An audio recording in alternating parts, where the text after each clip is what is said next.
되게 하여 주시옵소서. 성령님의 통치를 기대하며 나아갑니다. 이 시간 홀로 영광과 높임 받아 주시옵소서. 감사드리며 예수 그리스도의 이름으로 기도드립니다. 아멘. 할렐루야. 아멘. 주일 저녁 예배 오신 여러분들 진심으로 환영합니다. 우리 오늘 함께 나눌 하나님의 말씀은 에베소서 5장 18절 한 절 말씀입니다. 에베소서 5장 18절 말씀 저희 한 목소리로 함께 읽겠습니다. 시작.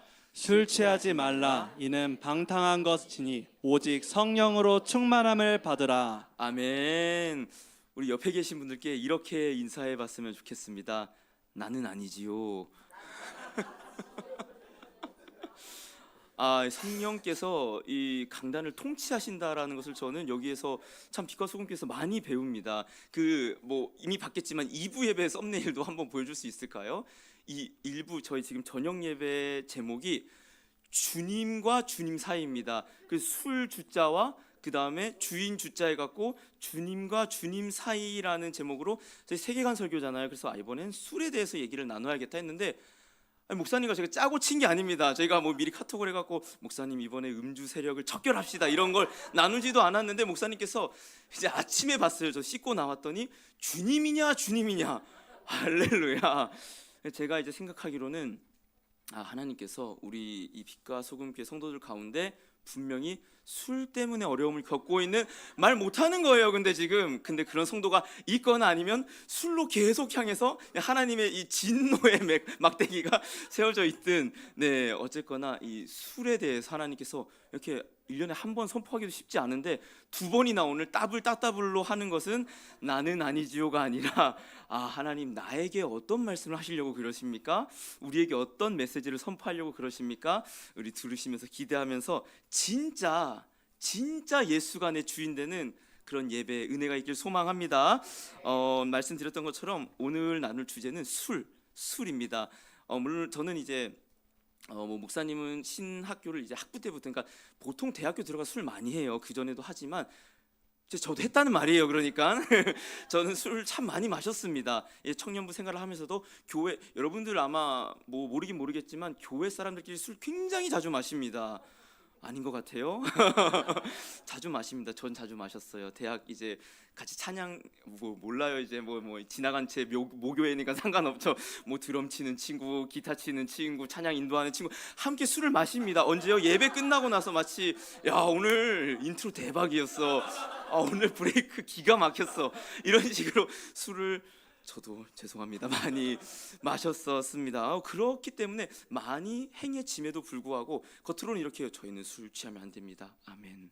하지만 실제로는 예배 끝나고 술을 접하게 되는 권사님들은 모르겠는데 아무튼 술을 접하는 모르겠어요. 밤마다 한 잔 아이고 못 본 걸로 하겠습니다. 제가 아무튼 이렇게 술에 대해서 교회에 대해서는 약간 금기시 되어 있고 솔직하게 터놓지 못하는 게 현실이 되어 있는 것만 같습니다. 그러나 저도 경험했고 여러분들도 삶에서 경험하다시피 성도이면서 크리스천이면서 술에 대해서 굉장히 많은 접촉점을 저희는 갖고 있습니다. 그래서 오늘 목사님께서도 레이기 말씀을 통해 말씀해 주셨는데 혹시 여기서 2부 예배 말씀을 정리해서 요약해 주실 수 있는 분이 계십니까? 제가 2부 예배를 못 드렸잖아요. 제가 죄송합니다. 설교자는 그런 은혜로 삽니다. 이제 방금 들었어도 이제 망각하는 그런 또 부끄러움의 은혜로 사는데 들었습니다. 그래서 제가 유튜브로 말씀을 들었는데 그죠, 목사님께서는 레이기 말씀을 통해서 그랬죠. 그러니까 술을 마시고 안 마시고는 구원의 문제는 별개이다. 그걸로 우리 거룩함 나타내는 게 아니죠. 그러나 레위기에서 왜 먹을 것 먹지 않을 것을 말씀하셨죠? 이걸로 정체성이 드러나니까. 그러니까 만약에 술을 마셔서 그리스도의 정체성이 훼손된다면 마시지 말아라, 절제해라. 그걸 할 수 있는 것은 뭐다? 우리의 거룩을 사모하게 하는 성령의 은혜가 와야만 가능하다. 아멘. 너무 잘 정리를 해주셨습니다. 제가 사실 조마조마하면서 들었어요. 내가 했던 거랑 똑같으면 어떡하지? 도망쳐야 되나 했는데 아슬아슬하게 저랑은 또 다른 측면, 저는 또 다른 측면으로 하나님께서 준비하게 해주셨더라고요. 저는 이 술에 대해서 오늘 어떻게 나눌 거냐? 이 우상과 중독이라는 측면에서 나눌 겁니다.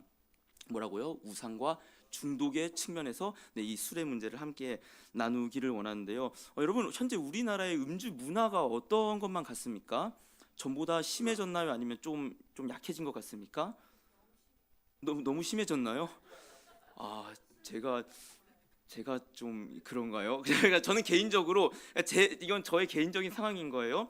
저는 코로나 때 하나님을 정말 뜨겁게 만났어요. 직장 생활을 하면서 그 전에는 술을 마셨던 거죠. 근데 이 코로나와 이 그 상황이 겹치면서 코로나 때 이 바로 문을 닫았잖아요. 모임도 못 갖게 하고 물론 저희 기공소에서 테이블 펴놓고 마셨어요. 어쨌거나 이 코로나 이후로 저는 하나님과 만나게 되면서 술을 이제 멀리하게 되면서 전보다는 어떠한 그런 폭음의 문화라고 해야 폭탄주라고 해야겠죠.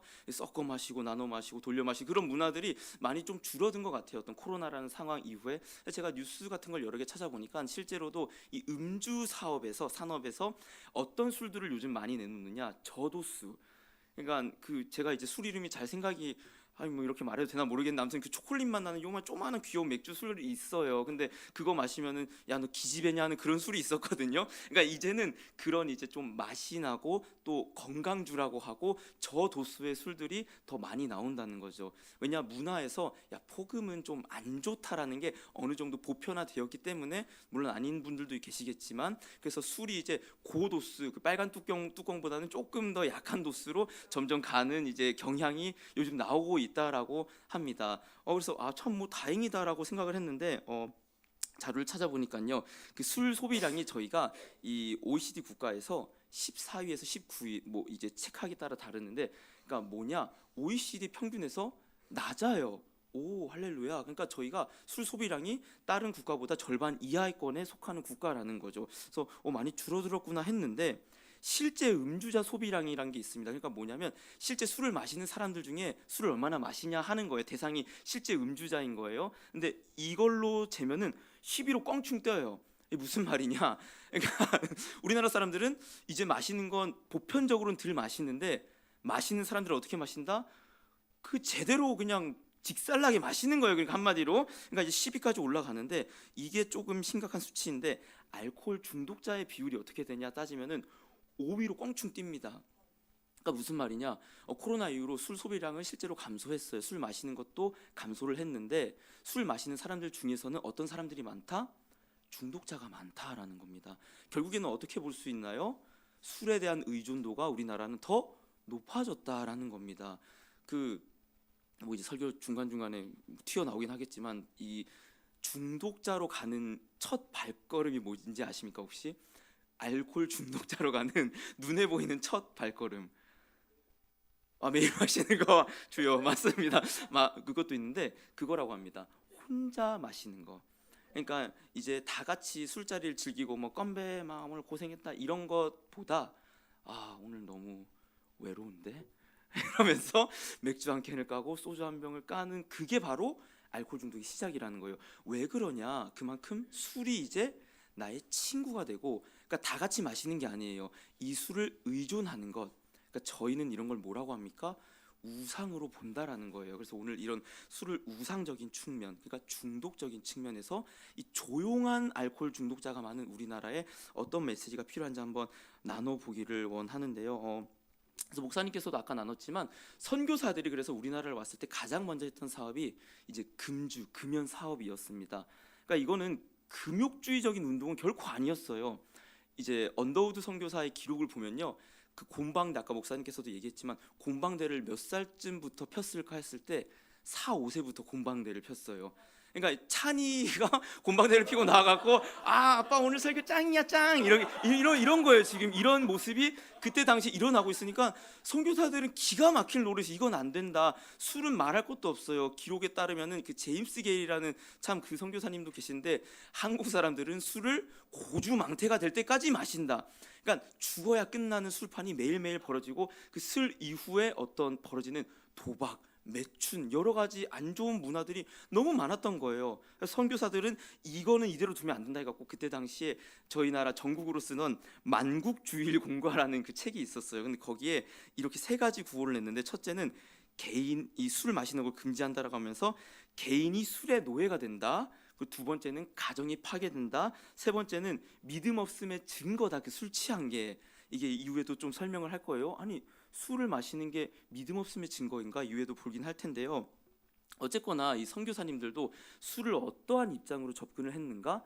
그러니까 개인이 술의 노예가 된다라고 하잖아요. 그러니까 우상적인 측면 또 복음의 삶을 살아가는데 신앙을 방해하는데 이게 굉장히 치명적이다라는 측면으로 선교사들도 접근을 했다라는 거죠. 결코 율법주의적이거나 금욕주의적으로 접근을 한 게 아니라. 그래서 제가 궁금했어요. 다른 교단들은 술에 대해서 어떻게 얘기하는가? 궁금하죠. 궁금할 것 같아요. 네, 여러분 카톨릭은 어떨까요?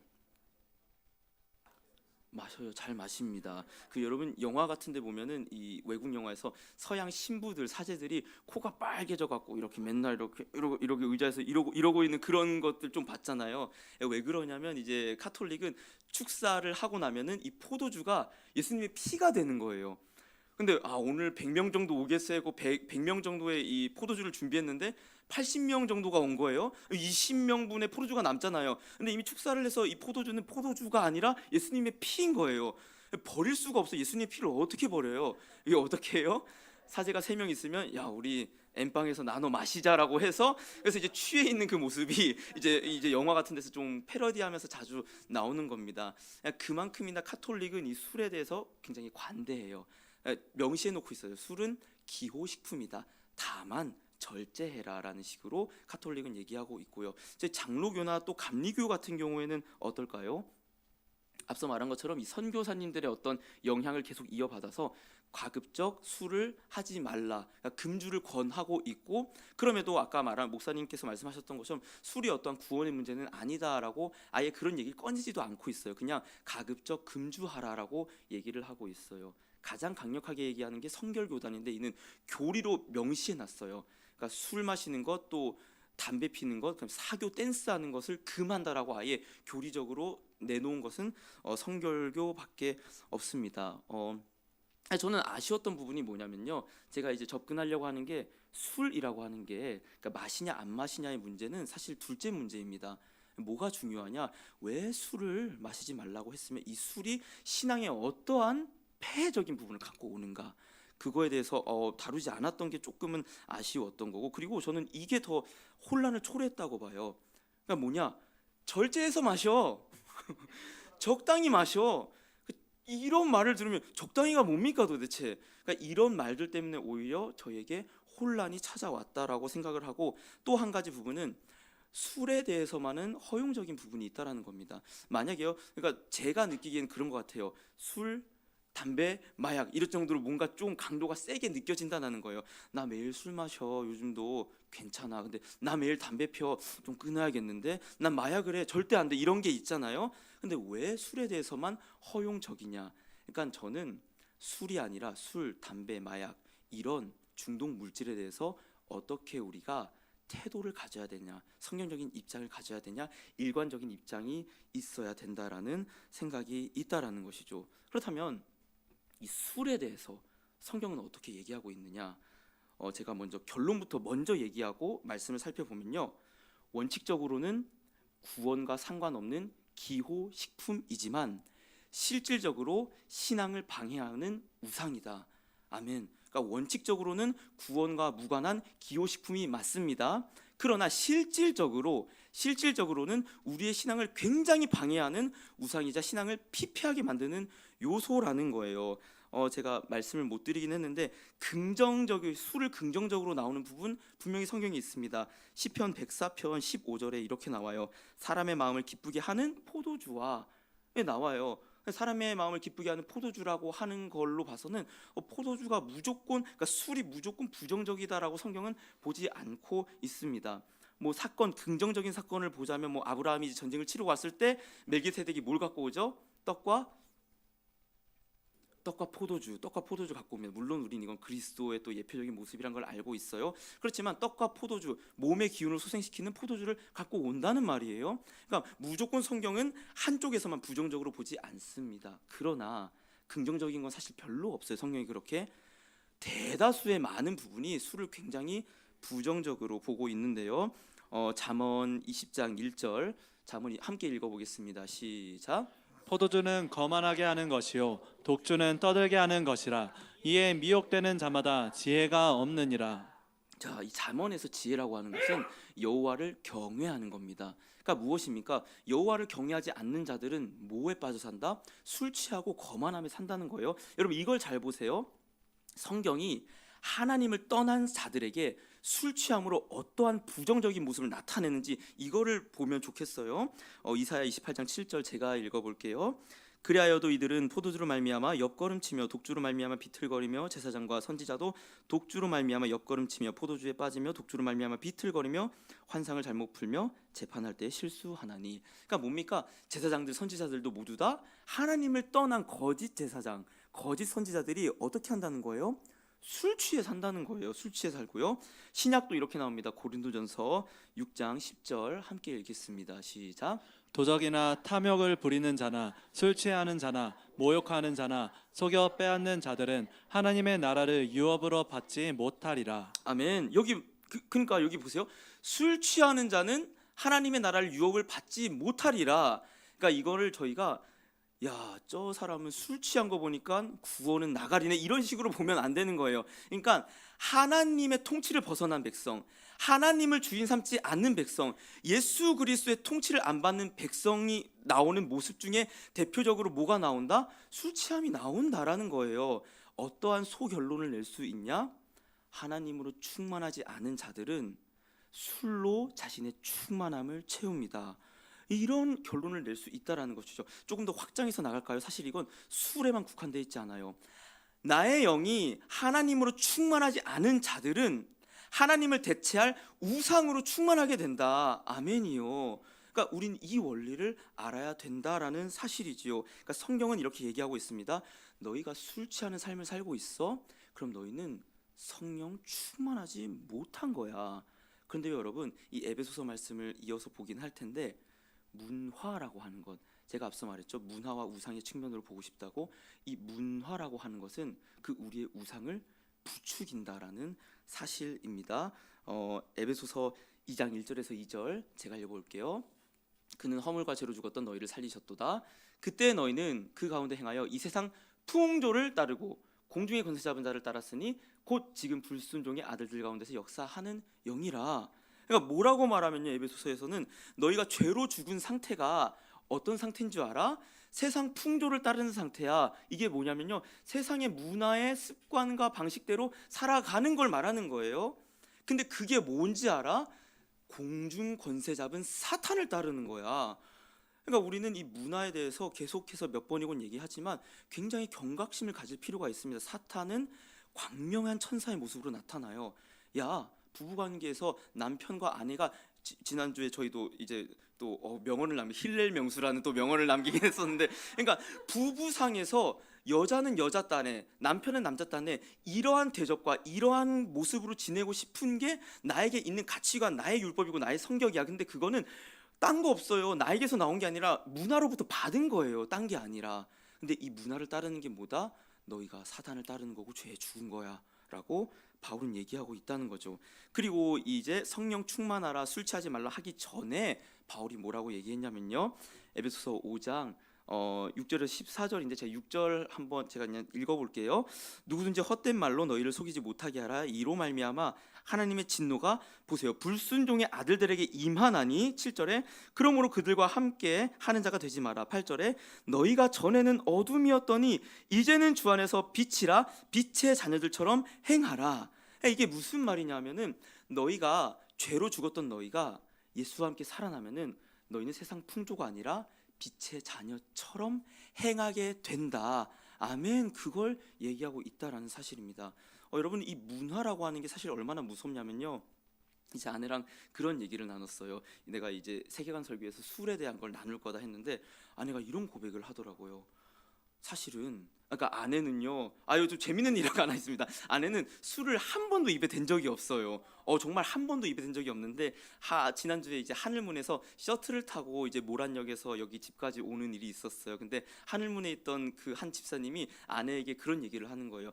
내가 사실은 원래 모태신앙인데 술 담배 다 하고 성경 아무것도 몰랐어. 근데 하늘문에 와갖고 내가 이제야 성경을 알고 배우고 하나님을 만나고 있어라고 하면서 아내한테 뭐라고 하냐면요, 근데 술 마셨으면 잘 마실 상이야 이러는 거예요, 아내한테. 그러니까 그 또 마셔본 사람들은 알아요. 사실 그 저는 담임 목사님 정말 좋아합니다.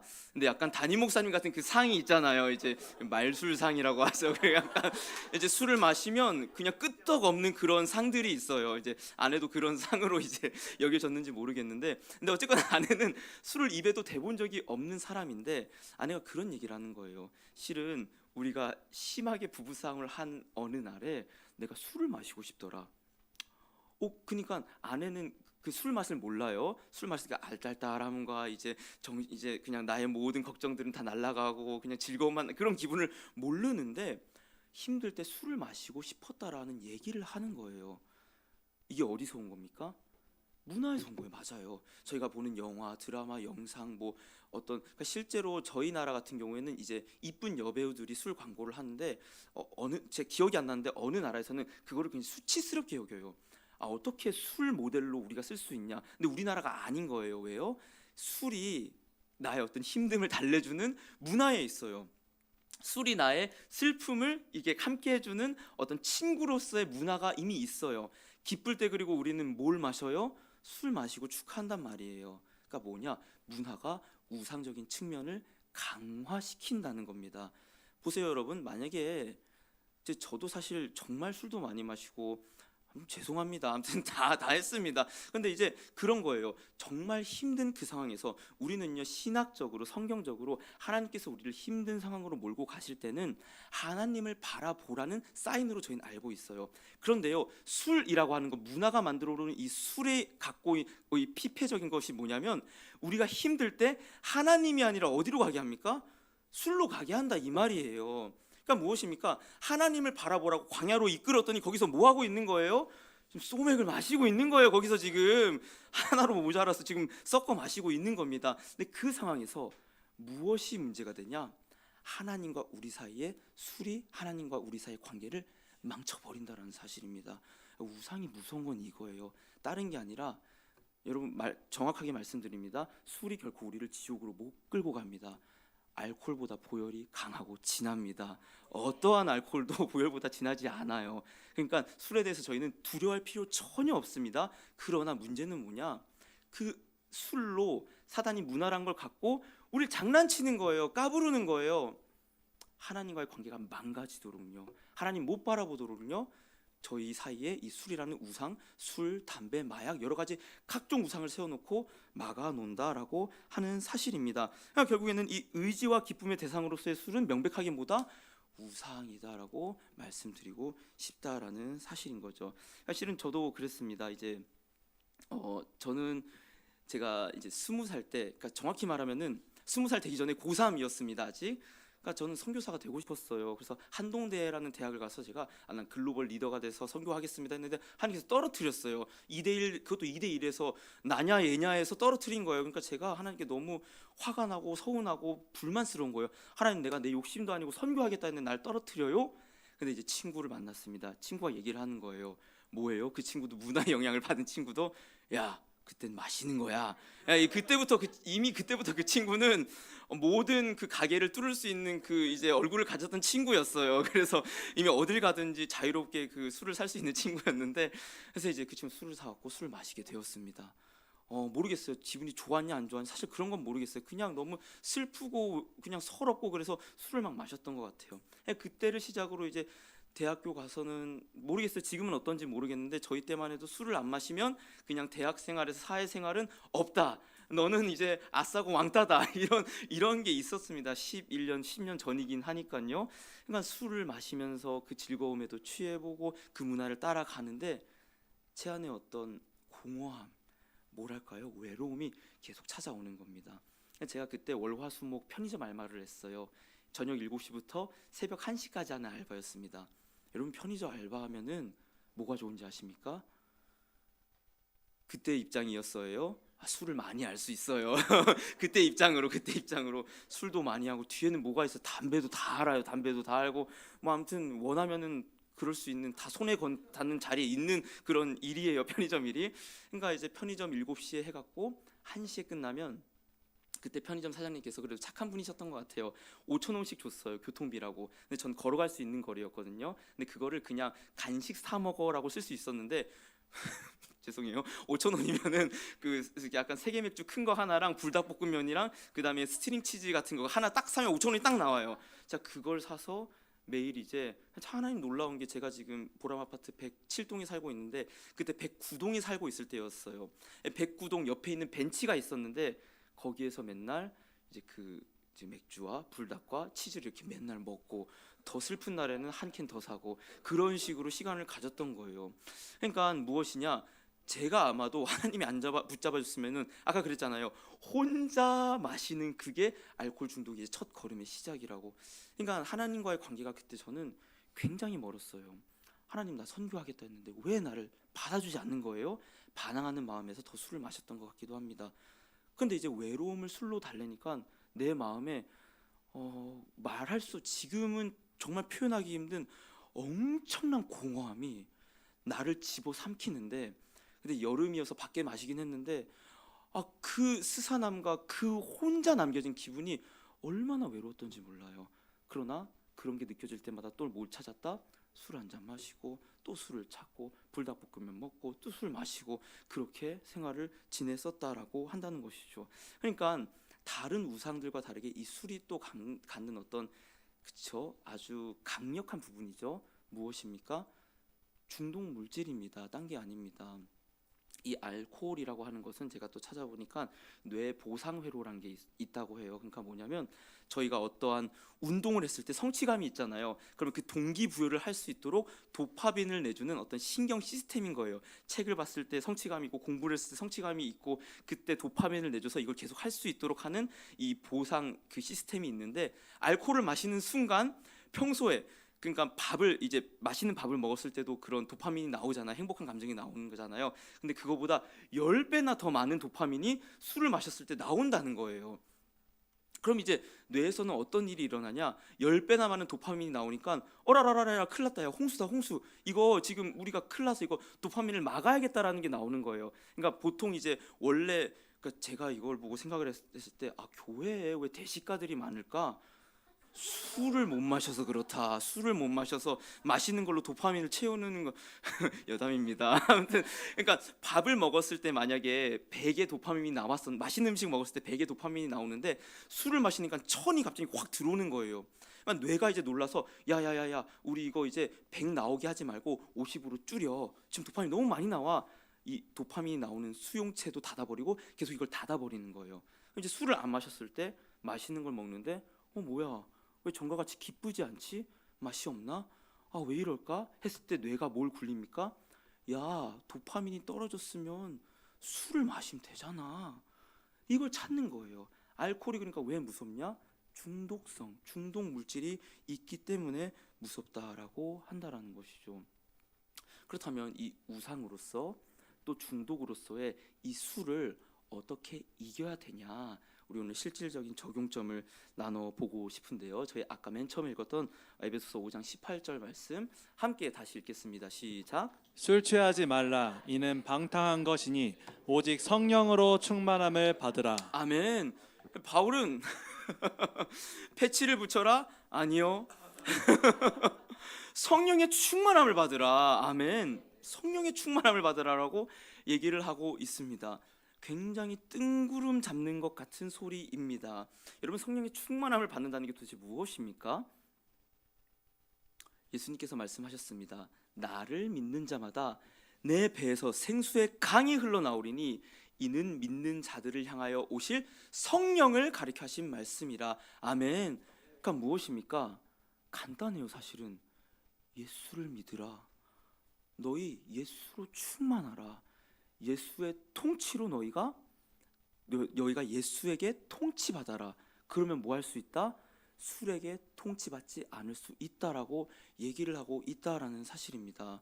여러분, 이게 어떻게 이루어질까요? 이렇게 이걸 한 사람이 있기나 있을까요?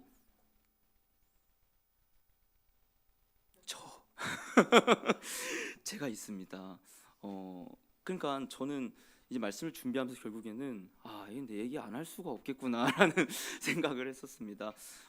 저는 교회 열심히 다녔습니다. 뭐 이제 중고등부 교사도 하고 찬양 인도자도 하고 이제 청년부에서 뭐 임원도 하고 활동을 여러 가지 열심히 했었습니다. 그러나 술은 마실 대로 마셨어요. 물론요, 저는 그렇게 폭음을 하는 스타일은 아니었습니다. 제가 주량이 그렇게 세지 않다 보니까 하나님께서 그것도 은혜예요, 은혜. 말술이 아닌 게 은혜입니다. 아무튼 이제 술을 마시면서 직장 생활도 하고 교회 생활도 하는 중에 이제 그 사건이 일어났던 거죠.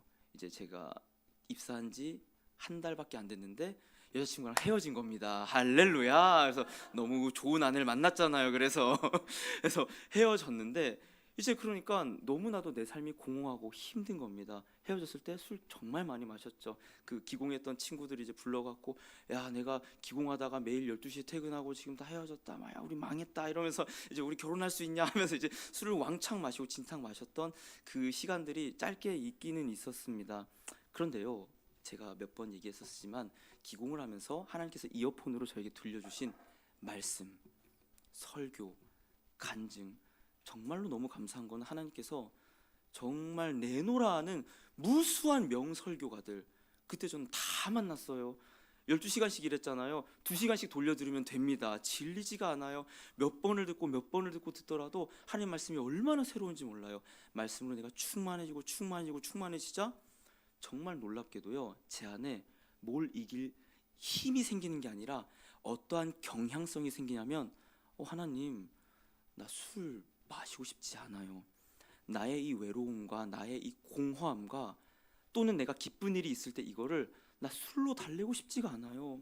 나 하나님으로만 달래고 싶어요. 나 예수로만 충만하고 싶어요. 그 마음이 생기는 겁니다. 앞서 말했듯이 코로나임에도 저희 기공소는 아무튼 저는 그러니까 노동자에 대한 그런 애환들이 있어요. 노동자들이 달랠 수 있는 게 육체 노동을 하면은 술을 많이 마시게 돼서 저희 기공소도 술 정말 많이 마셨어요. 코로나여서 상점들이 다 닫으니까 테이블을 펴놓고 이제 또 부릅니다. 야, 막내야, 술 사와라, 이렇게 얘기를 하는 거예요.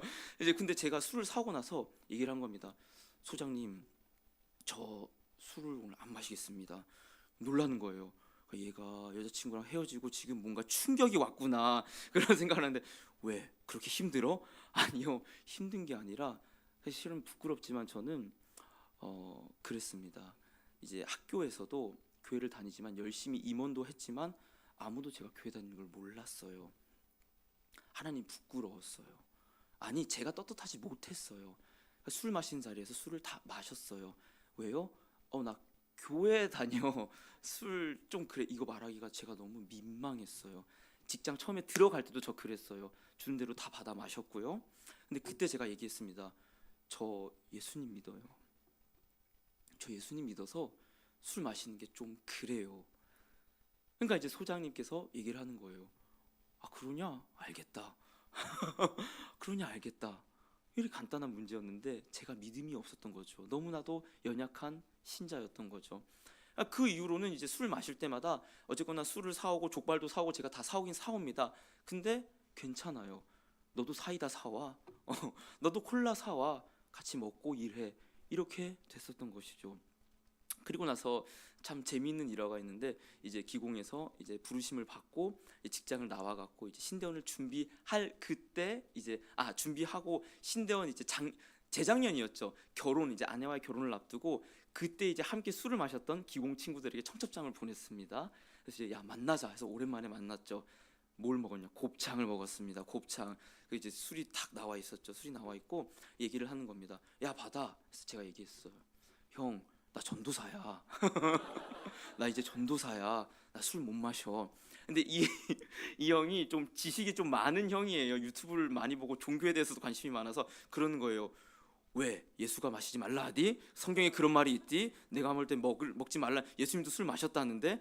여러분, 하나 짚고 넘어가면요, 이런 논리 전 참 불쾌합니다. 예수님이 마신 술은요, 당연히 고주망태가 되도록 예수님 술 마시지도 않았고요. 그리고 목사님께서도 말씀했지만 그때 당시의 문화에서 술은요, 포도주를 원액으로 마시지 않았어요. 그러니까 이만큼 따르면 물로 희석해서 음료처럼 마시는 게 일반 문화였지, 이걸 갖고 술 마셔도 괜찮다라고 너무 이렇게 예수님도 마셨으니까 하면은 저는 불쾌합니다. 아무튼 간에 그래서 이제 물어보는 거예요. 아니야, 그런 말은 없어. 그럼 왜 안 되니? 뭐 너희 교단에서 그걸 금하고 있니? 아니야, 그렇지도 않아. 담임 목사가 검사하니? 그렇지도 않아. 제가 얘기했어요. 나는 예수님 믿기 때문에 이제 술 마시기 싫어. 그리고 난 이제 목회자야. 내가 이 작은 부분에서 타협을 했을 때 이 작은 틈이 큰 틈으로 벌어질 수 있어. 난 그러기 싫어 라고 이렇게 공방전을 벌이다가 제가 이렇게 마무리했습니다. 놀라운 건 그 형이 뭐라고 했냐면, 너는 신념이 있구나. 너는 신념이 있구나라고 얘기를 하면서 세 명이, 저 포함해서 세 명이 모였는데 그 동생이에요. 걔는 그 동생에게 야, 너 교회를 가 이러는 거예요. 갑자기 이게 무슨 일이지 했더니, 너는 절제가 필요해. 승재를 봐봐. 너도 교회를 가서 좀, 그 형이 그런 말을 놀라워요. 그런 말을 했어요. 너의 그 기공의 아무튼 그 문화 속에서는 술을 안 마시기 힘든 문화예요. 그러니까 너의 문화 속에서 너는 술을 절제할 수 없으니까 너를 교회의 문화로 좀 옮겨봐. 할렐루야. 그렇게 제가 아니라 그 형이 전도를 하더라 이겁니다. 그러니까 여러분 무엇입니까? 이 하나님께서 이 술에 대하여서 결국 두려워하지 말고 당당하라고 저는 얘기하라는 그런 믿음을 주셨습니다. 여러분 결국에는 이 술이라고 하는 것은 우상과 중독으로 우리의 삶과 신앙을 굉장히 망가뜨리는데, 이걸 이길 수 있는 힘, 유일한 힘은 무엇이다? 예수로 충만해야 된다. 결론이 허무합니까? 아니요.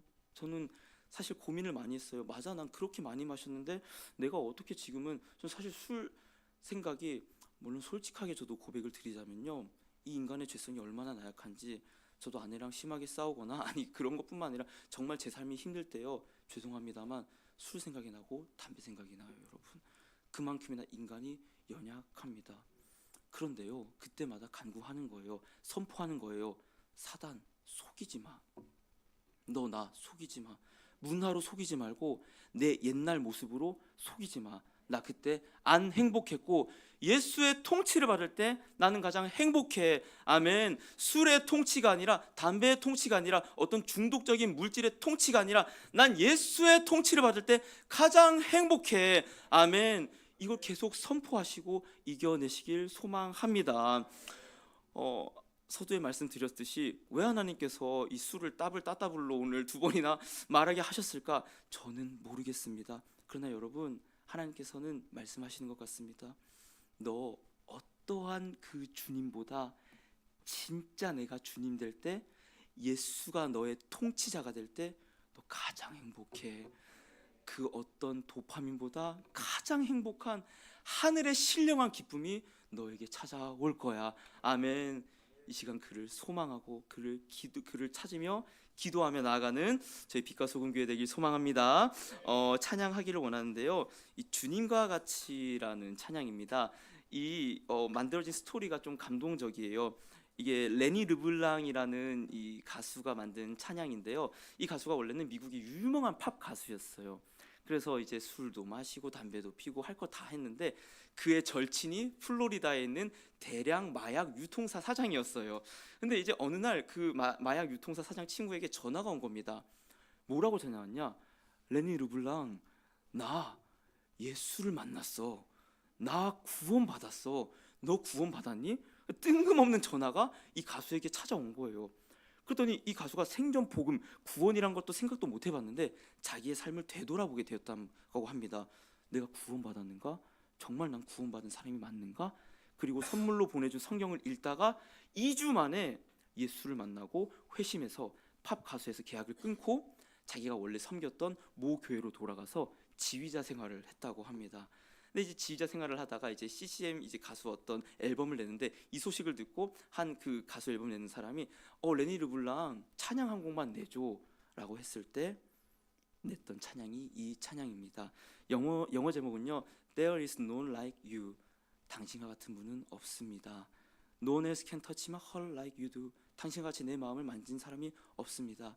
내가 영원한 것을 찾고 찾았지만 and find there is none like you. 내가 결국에 찾은 건 당신뿐이었습니다. 사랑하는 여러분, 이 시간 어떠한 갈망, 어떠한 외로움, 어떠한 부족함도 채워줄 수 있는 주님이 없습니다. 오직 한 분, 예수밖에 없습니다. 주님 같은 분은 주님밖에 없습니다라는 그 마음으로 함께 찬양하시겠습니다.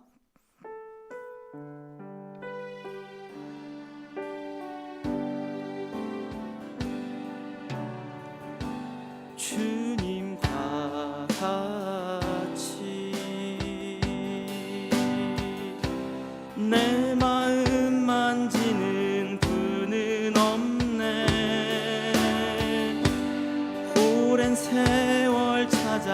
난 알았네. 내겐 주밖에 주님과 같이, 주님과 같이 내 마음 만지는 분은 없네. 오랜 세월 찾아 난 알았네. 내겐 주밖에 주님과 같이, 주님과 같이 내 마음 만지는 분은 없네. 오랜 세월 찾아 난 알았네. 내겐 주밖에. 우리 마지막으로 선포합니다. 주님과 같이, 주님과 같이 내 마음 만지는 분은 없네. 오랜 세월 찾아 난 알았네. 내겐 주밖에 없네. 우리 시간 기도할 때 하나님, 제가 얼마나 큰 사랑을 받았는지도 모르고 매번 돌아섭니다.